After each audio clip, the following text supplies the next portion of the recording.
이처럼 주요 대선 후보들 사전투표 첫날 투표를 마친 뒤 본격 유세전에 집중하고 있습니다. 국민의힘 김문수, 개혁신당 이준석 후보 간 단일화가 무산된 가운데 이준석 후보의 TV 토론 발언을 둘러싼 공방도 계속되고 있습니다. 국회 취재기자 연결합니다. 황보혜경 기자. 네, 국회입니다. 네, 보수 진영 단일화는 결국 무산됐죠. 네, 국민의힘이 김문수, 이준석 두 후보 간 단일화가 최종 무산됐음을 공식 선언했습니다. 국민의힘 권성동 원내대표는 국회 기자간담회에서 완주를 선택한 이준석 후보의 뜻을 존중하겠다며 이같이 말했습니다.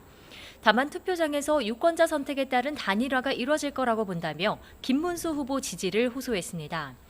그러면서 이준석 후보 공약 가운데 받아들일 수 있는 건 최대한 수용하는 걸 검토하겠다고 밝혔습니다. 이준석 후보는 대선 완주 의지는 변한 게 없다는 입장입니다. 이준석 후보는 앞서 자신의 SNS에 이재명 후보가 김문수로의 단일화를 확신한다고 밝힌 걸 두고 망상이라고 맹비난하기도 했습니다. 주요 후보들 모두 오전에 사전투표를 마쳤는데요. 지금은 어디에서 선거운동하고 있습니까? 이틀째 서울 유세에 나선 민주당 이재명 후보는 송파와 서초 등 강남권을 돌며 표심을 다진 데 이어 저녁엔 관악구에서 집중 유세를 벌입니다. 오전엔 서울 신촌대학가에서 20대 유권자들과 사전투표를 하며 청년 표심을 공략했습니다. 이 후보의 말을 직접 들어보시겠습니다.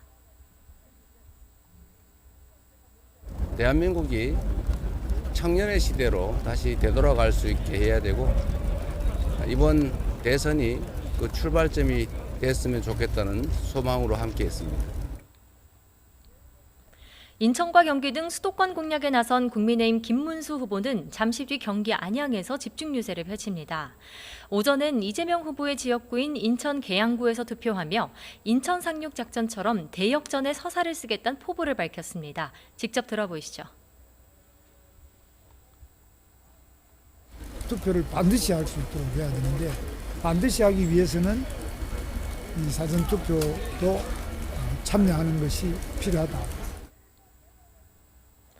개혁신당 이준석 후보는 고려대 유세를 마친 뒤 직장인이 많은 종로 3갑 포장마차 거리 유세로 2030 표심 잡기에 주력합니다.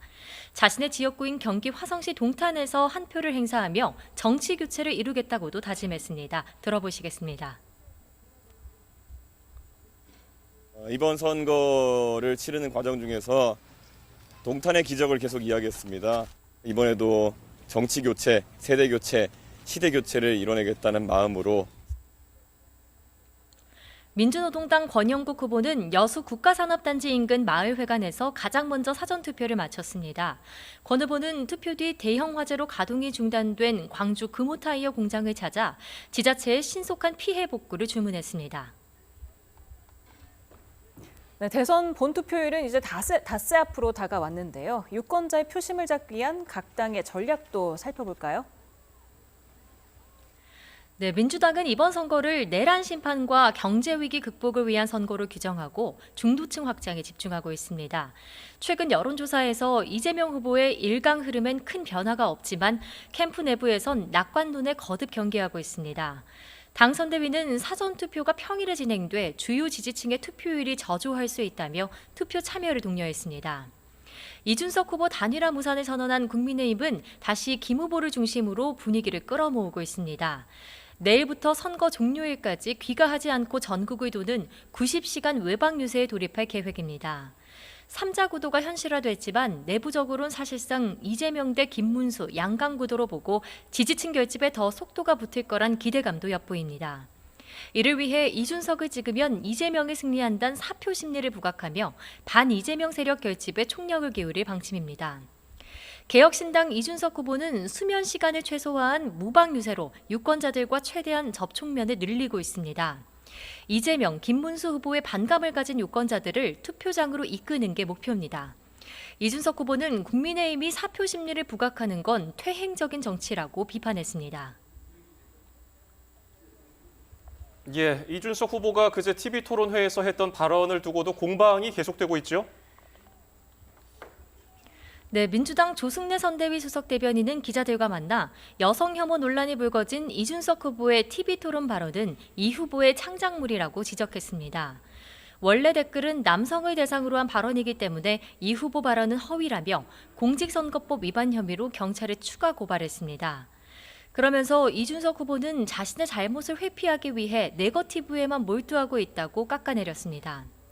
이재명 후보는 사전투표 뒤 기자들과 만나 이준석 후보 발언을 두고 엄중한 시기에 국가 운명을 진지하게 고민하는 선거가 되길 바란다며 우회적으로 비판했습니다. 이준석 후보도 국회 긴급 기자회견을 열고 워낙 심한 음담패설이라 순화에도 한계가 있었다며 국민께 사과했습니다. 다만 자신의 질문은 검증 목적이었고 어디에 혐오가 있느냐고 되묻기도 했습니다. 또 이재명 후보 장남이 지난해 정보통신망법 위반 등으로 벌금 500만 원을 선고받은 사실을 거론하며 검찰 공소장을 근거로 공세를 이어갔습니다. 민주당 주장대로 댓글이 남성을 겨냥한 거라고 해도 매우 부적절한 발언이라고 재반박했습니다. 국민의힘도 이재명 후보 가족 비리를 규명하기 위한 진상조사단을 구성하며 공세에 가세했습니다. 이런 가운데 권영국 후보는 기자회견에서 검증이란 명목으로 폭력과 막말을 전시하는 이준석의 나라는 보고 싶지 않다며 내란에 이어 혐오도 퇴출시켜달라고 호소했습니다. 공식 선거운동이 막바지에 접어들면서 후보 간 네거티브 공세에 가려 정작 중요한 정책 토론은 실종됐다는 지적이 나오고 있습니다. 어제부터 신규 여론조사 공표가 금지되면서 막판 변수들이 판세에 영향을 미칠 수 있는 만큼 진영 간 공방은 더욱 치열해질 전망입니다. 지금까지 국회에서 전해드렸습니다.